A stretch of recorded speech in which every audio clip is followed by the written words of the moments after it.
Operation का नाम Lalan top है। ये तकनीकी बारीकियों का विश्लेषण हो रहा है। टीम रवाना हुई।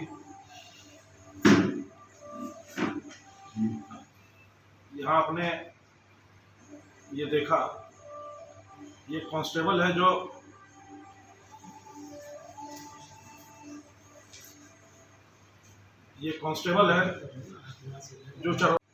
तेलंगाना। ये सब इंस्पेक्टर है जो ठेला चला रहा है पंजाबी साफा लगा के लुधियाना में।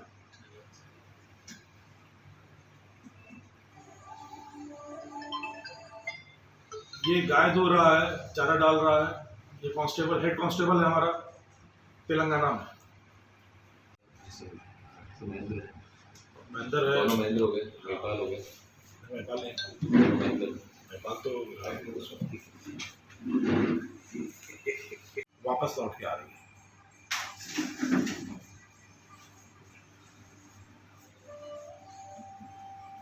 ये तीनों आरोपियों के साथ स्टेशन पे पूरी टीम है और ये आने के बाद पार्ट्स में करेंगे। पहला पार्ट अभी हमने आपको वीडियो दिखाया जो कि एक विहंगम दृष्टि डालता है कि किस तरीके से पुलिस ने कोई ऑपरेशन किया है। इसका ऑपरेशन का नाम था operation Lalan top. Lalan top एक शॉर्ट फॉर्म है। जैसा आपने वीडियो में देखा कि 3 आरोपी पकड़े गए हैं।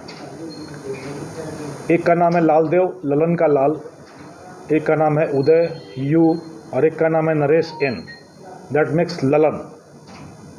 और इनको पकड़े जाने का जो ऑपरेशन चला वो तेलंगाना, उड़ीसा और पंजाब में चला। तो टॉप तेलंगाना, उड़ीसा और पंजाब, तो ये कुल मिला के बना ललन टॉप।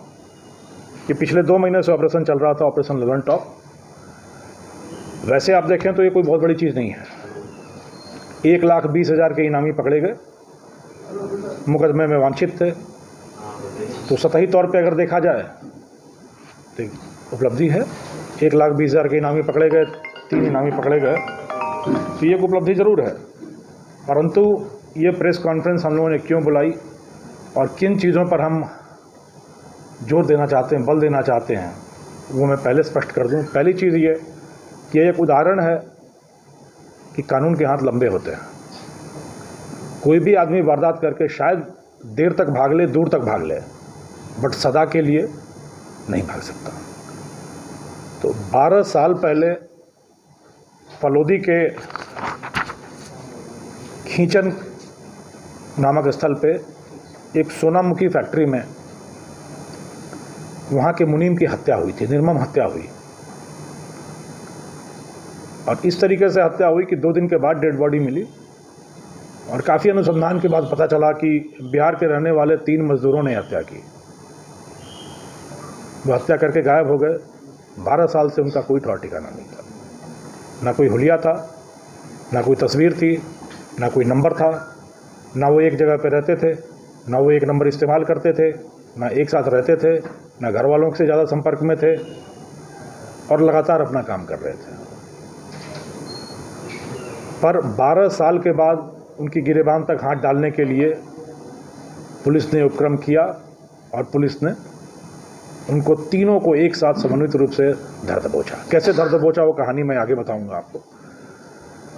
दूसरी चीज़ जो महत्वपूर्ण बिंदु है जिसके चलते मैं ये कह रहा हूँ, जैसा वीडियो में आपने देखा कि इस पूरे ऑपरेशन को एक नज़ीर के रूप में, एक उदाहरण के रूप में प्रस्तुत कर सकते हैं हम सब लोग अपने लिए, पुलिस बल के लिए, कि किस तरीके से अदम्य साहस, असीम धैर्य, विलक्षण बुद्धिमत्ता एवं अद्भुत पेशेवर दृष्टिकोण का परिचय दिया 1 दर्जन पुलिस के रणमाकुरों ने इस ऑपरेशन को अंजाम देने में, जिसमें तकनीकी आसूचना, मानवीय आसूचना और ऑपरेशनल व्यूह रचना की ज़बरदस्त त्रिवेणी रची इन्होंने। जो थोड़ा सा जिस पर विहंगम दृष्टिपात आपने कर लिया होगा इस छोटे से क्लिप में, चरवाहा बनी, पुलिस ईंट भट्टे की मजदूर बनी, पुलिस ठेके पे नारियल बेचती रही ठेले पे और सुराग रशी करती रही, सूंघती रही उन लोगों को जिनकी ना कोई तस्वीर हमारे पास थी, ना कोई विवरण हमारे पास था, ना कोई हुलिया हमारे पास था, ना कोई धंधा हमारे पास था, ना कोई टेलीफोन नंबर हमारे पास था, ना कोई ठिकाना हमारे पास था, ना ही कोई मुखबिर हमारे पास था। और पुलिस ने अपने प्रतिपन्नमति, पेशेवर दृष्टिकोण, बुद्धिमत्ता और साहस के साथ अपराधियों के मांद में घुस के, नक्सलों के डेन में घुस के अपने ऑपरेशन को अंजाम दिया। और किस तरीके से अंजाम दिया मैं उस पर विस्तार से चर्चा करूंगा। तो यह एक उदाहरण है कि हम लोग पुलिस, इस तरह से हमारी पुलिस काम करती है और हमारी पुलिस आगे भी इसी तरीके से काम कर सकती है। तो इन दो उद्देश्यों से यह प्रेस कॉन्फ्रेंस हम लोगों ने बुलाया। अब घटना की चर्चा करूं तो 2-3 इसमें हाईलाइट, किस तरीके से ये इन 3 अपराधियों की कहानी है, बड़ी फिल्मी सी कहानी है। 2 भाई हैं आपस में, तीसरा उनका रिश्तेदार है, नज़दीकी रिश्तेदार है। 2 भाइयों के बाप की मौत हो जाती है बचपन में ही, तीसरे की माँ की मौत हो जाती है और सौतेली माँ आती है, वो सौतेली माँ का अत्याचार झेलता है। तीनों घर से भागते हैं पूरे भारत में घूम घूम के, बिहार में, यूपी में, पंजाब में, हरियाणा में, राजस्थान में, कर्नाटका में, तमिलनाडु में, तेलंगाना में, उड़ीसा में, बंगाल में, हर जगह काम की तलाश करते हैं, रोजी रोटी की तलाश करते हैं। और रोजी रोटी की तलाश करते हुए धीरे धीरे कब वो जराइम पेशे में उतर गए, शायद उनको खुद भी पता नहीं चला। जराइम पेशे में अपराधी कैसे उतरे, बहुत ही महत्वपूर्ण चीज़ है कि गांव में, ये बिहार के रहने वाले हैं, कांटी, मुजफ्फरपुर ज़िले में कांटी थाना क्षेत्र के रहने वाले तीनों अपराधी हैं। इनकी ज़मीन थी, पुश्तैनी ज़मीन थी वहाँ पे, जो एनटीपीसी ने किसी प्लांट के लिए अधिग्रहण किया। इनके कहने के अनुसार इनका मानना ये था कि वो ज़मीन जब अधिग्रहित होगी तो उससे जो पैसे मिलेंगे उससे हम कोई धंधा लगा लेंगे। वो पैसा इन तक नहीं आया। कुछ ज़मीन के कागज़ों का कुछ विवाद रहा होगा या कहीं कुछ और कुछ लफड़ा हुआ, वो पैसा कोई और ले गया। तो इनके सारे सपने धरे के धरे रह गए और उन सपनों को पूरा करने के लिए फिर उन्होंने अपराध का रास्ता चुना। चूँकि योजना तो बना ली थी कि हम कोई बड़ा धंधा करेंगे। तो जब ये अपराध हुआ उस समय ये लोग कई जगह पे अपना धंधा करके, नौकरी की तलाश करके, खींचन कस्बे में एक सोनामुखी की फैक्ट्री में काम करते थे, जहां इनको 1 टन सोनामुखी हैंडल करने पे 550 रुपये मिलते थे। बट उससे इनके जो अरमान थे, इनके जो सपने थे, वो पूरे नहीं होते। इनका मानना था कि एनटीपीसी वाला पैसा मिलेगा तो हम कुछ बड़ा धंधा शुरू करेंगे और हम तीनों लोग मिलकर कुछ बड़ा काम कर सकेंगे। परंतु वो पैसा मिला नहीं। लेके फैक्ट्री में आया करता है तो इनके दिमाग में फिर अपराध घुसा कि इस पैसे को हम अगर लूट लें तो इससे हम धंधा, यहाँ हमको कोई नहीं जानता, हम यहाँ से निकल जाएंगे और फिर हम अपना धंधा कर सकेंगे। तो उस मुनीम को इन्होंने दोस्त बनाया, रात में बैठ के साथ में शराब पी, और फिर जब वो नशे में धुत हो गया तो तीनों ने मिलके, एक ने उसका पैर पकड़ा, दूसरे ने हाथ पकड़े, तीसरे ने उसके गले में, मुंह में कपड़ा ठूस दिया और गला दबाकर मार डाला। मारने के बाद उसको वहीं बोरों के ढेर में कहीं छुपा दिया। 2 दिन तक उसकी डेड बॉडी नहीं मिली और इनको उम्मीद थी कि काफ़ी पैसा मिलेगा। इन्होंने उसके पॉकेट से चाबी निकाली, अलमीरे से पैसा निकाला, बट वो सिर्फ 1.5 लाख रुपए थे। इनकी उम्मीद थी कि 10 लाख से ऊपर होगा, हम कोई धंधा कर पाएंगे, बट सिर्फ 1.5 लाख थे। फिर वहाँ से ये फलोदी आया, फलोदी से जोधपुर होते हुए दिल्ली गए और दिल्ली के बाद इन्होंने 20 जगह पर अपना ठिकाना बनाया। हाथ लगा सिर्फ करीब 40-50 हज़ार रुपये हर एक आदमी के। ना उससे कोई धंधा हो सकता था, ना उससे जीवन चल सकता था, बट अपराध का कलंक सर पे लग चुका था। उसके बाद ये लगातार भागते रहे। पुलिस जब भी गई बिहार में, इनके गांव तक, पुलिस को सूचना मिलती थी कि ये नक्सलियों से मिल गए हैं, ये अपराध के क्षेत्र में चले गए हैं, दूसरी जगह चले गए हैं, कोई नंबर नहीं यूज़ करते। 2 का परिवार गांव में था और पढ़ाई लिखाई की दृष्टि से एक परिवार इन्होंने लुधियाना में सेट कर दिया था। बहुत हाथ पांव मारे पुलिस ने, कोई बहुत सफलता नहीं मिली, चूँकि ये काफ़ी चालाकी से अपने को बचाकर घूम रहे थे। पिछले महीने इन 2 भाइयों की मां का देहांत हुआ और हमारी टीम अपने मुखबिरों के साथ वहाँ पर थी। उम्मीद थी कि ये तीनों उनके अंतिम संस्कार में, श्राद्ध में ज़रूर आएंगे। पर तब तक ये लोग अपराध की दुनिया में, अपराध के दलदल में इतने डीप घुस चुके थे, इतने गहरे घुस चुके थे कि इनको यह शक था कि कहीं ना कहीं की पुलिस हमको शायद पकड़ने आ जाएगी। तो अपनी माँ के श्राद्ध में भी, अंतिम संस्कार में भी नहीं आए। हम सोच सकते हैं, यहाँ को लूट कर जन्नत खोज रहे थे, वो माँ के मारने पे घर भी नहीं पहुँच पाए। अपराध, शायद अपराध की दुनिया ऐसी ही होती है। परंतु पुलिस के लिए वह एक अवसर था जहाँ हम इनके ठिकानों तक पहुँच सकते थे। एक आदमी वहाँ बहुत एक्टिव मिला हम लोगों को, जो इनके घर पे सारा खर्चा पानी चला रहा था।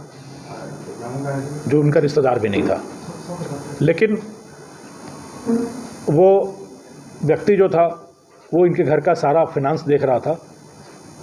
वहाँ की तकनीकी डिटेल्स हमने निकाली तो वहाँ से हमारे पास तेलंगाना, उड़ीसा और पंजाब के सूत्र आए। उस आदमी जो घर का सारा खर्च चला रहा था उसकी बैंक डिटेल खंगाली हमने, तो उसमें तेलंगाना, बिहार की दूसरी जगह और पंजाब से लगातार पैसे आते दिखे। तो उसके आधार पे हम लोगों को फौरी अंदाज़ा हुआ कि ये कहाँ कहाँ पर हो सकते हैं। इसी चीज़ को धीरे धीरे विकसित करते हुए, तकनीकी रूप से विकसित करते हुए हमारी टीम तेलंगाना गई, पंजाब के लुधियाना पहुंची और बिहार का दूसरा ठिकाना जहां से पैसा अकाउंट में आता था वहां तक पहुंची। यह भी खबर थी कि दोनों भाई जो हैं, दो भाई हैं, वो लकड़ी काटने का काम, क्या नाम की जगह है पटना के पास, वहाँ पे वो सरिये का काम करता था। वहाँ पर आपने तस्वीर में देखा है कि हमारे दो लोग कंस्ट्रक्शन साइट्स पे लगातार मजदूर बन के काम करते रहे, तलाशने की कोशिश करते रहे, खंगालने की कोशिश करते रहे कि वो आदमी मिल जाए। चूँकि ये लोग अपना फ़ोन बंद रखते थे, फ़ोन जल्दी नहीं खोलते थे। लुधियाना की टीम के पास परिवार का नंबर आ गया। परिवार के नंबर को खोजते हुए वहाँ पहुँचे, लोकेशन लिया और उनसे जब कहा कि अगले सीज़न में गेहूं की बुआई के लिए उनसे संपर्क करना, उनसे बात कराओ, तो पता चला कि वो आदमी कहीं बाहर चला गया है, अभी यहाँ नहीं है। फिर हमने कहा कि उससे बात कराओ, तो उन्होंने कहा कि बात तो होगी नहीं क्योंकि उनका फ़ोन ऑफ रहता है। जब वो बात, उनका फ़ोन आएगा तो हम फ़ोन कर लेंगे, आपको फ़ोन कर लेंगे। और एक दिन के बाद फिर उन्होंने हमको बताया कि बात हो गई है, वो आ जाएंगे। फिर हमने तकनीकी आधार पर वो नंबर निकाला जिससे बात हुई, वो नंबर भी तेलंगाना में आया। तो एक तीसरी टीम तेलंगाना में फिर वहाँ गई और दूसरी टीम जहाँ से बैंक अकाउंट और टेलीफोन का डिटेल आता था तेलंगाना में तीसरी जगह पे थी। बट उन लोगों का ना हुलिया था, ना चेहरा था, ना कोई पहचानने वाला था। तो टीम वहाँ पे चरवाहा बन के, मज़दूर बन के, गायों की देखभाल करती हुई ही उसी ठिकाने पे जहाँ सारे मज़दूर रहते थे रही। एक दिन बात चली वहाँ पे कि चुनाव का क्या परिणाम होगा, तो सट्टे की बात आई। तो उसमें किसी ने फलोदी की बात कही। तो फलोदी कहाँ है? बिहार में है, यूपी में है, हरियाणा में है, राजस्थान में है। बात चली तो उनमें से दो लोगों ने फलोदी का एग्जैक्ट लोकेशन बताया कि फलोदी यहाँ है, ऐसे है, यहाँ ऐसे होता है। तो हम लोगों के हाथ में ये सूत्र आ गया कि इन्हीं दोनों में से कोई होना चाहिए और उनकी तस्वीर हमने ली।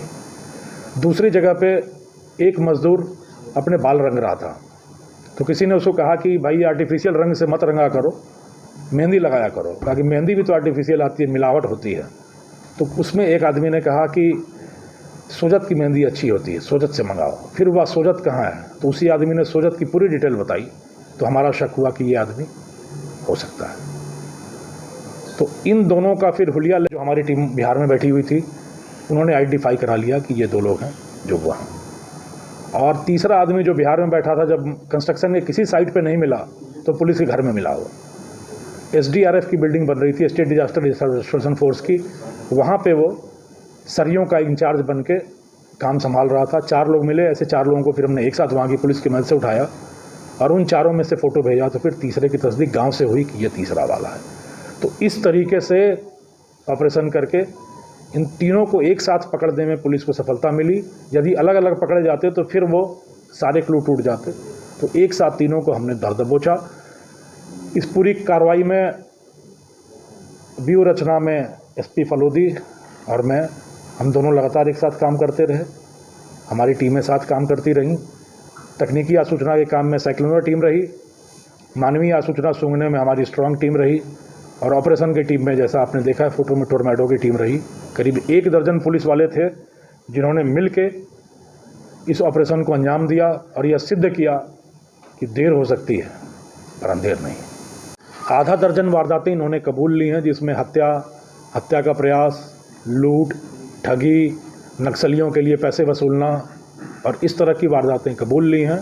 इनके जो 2 भाई और जो हैं, हमारे मामले में नहीं हैं बट फरार हैं, वो 2 दर्जन करीब मुकदमों में, बड़े बड़े मुकदमों में वांछित हैं और काफ़ी कुख्यात हैं अपने इलाके में।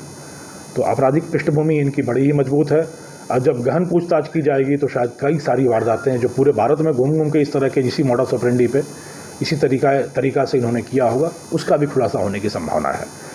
मैं इस पूरी टीम को इस शानदार अभियान के लिए, इस शानदार सफलता के लिए और इस शानदार उदाहरण के लिए जो उन्होंने प्रस्तुत किया है उनका अभिनंदन करता हूँ।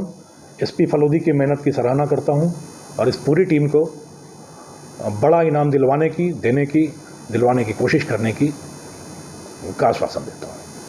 NTOP that is the spelling Lalan top. LAL जो आरोपी पकड़े गए हैं, LAL लालदेव है, दूसरा U है, U से उदय है, तीसरा N है, N से नरेश है। ये 3 आरोपी हैं जो ललन हैं और इनके पूरे ऑपरेशंस में जो हम लोग जहाँ जहाँ हमारी कार्रवाइयाँ चल रही थी वो TOP था तेलंगाना, T, O उड़ीसा और P पंजाब। तो उसके आधार पे जो कूट नाम हम लोग ऑपरेशंस का देते हैं पिछले 2 महीने से ललन टॉप नाम इस हिसाब से दिया गया था इसको। और ललन टॉप ऑपरेशन का पटाक्षेप हुआ। सूत्रपात से पटाक्षेप के बीच में करीब 2 महीने की अवधि रही, पर इसमें बहुत सारी चीज़ें सीखने को मिली पुलिस को और बहुत सारी चीज़ें सिखाने लायक हमने हासिल की इसमें।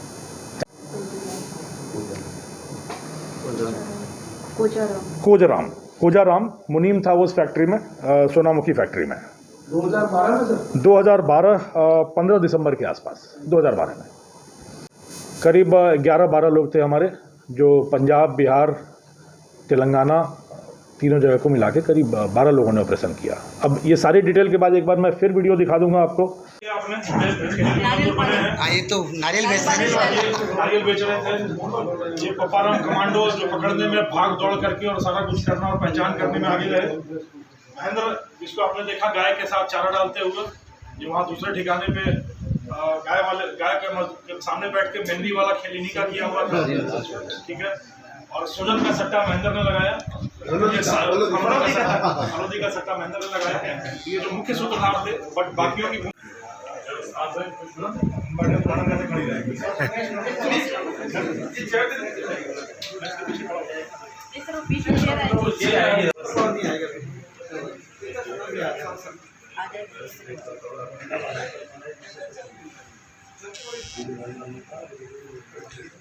अब थोड़ी स्मेल तो रखो सर, अब तो ऑपरेशन सफल हो गया।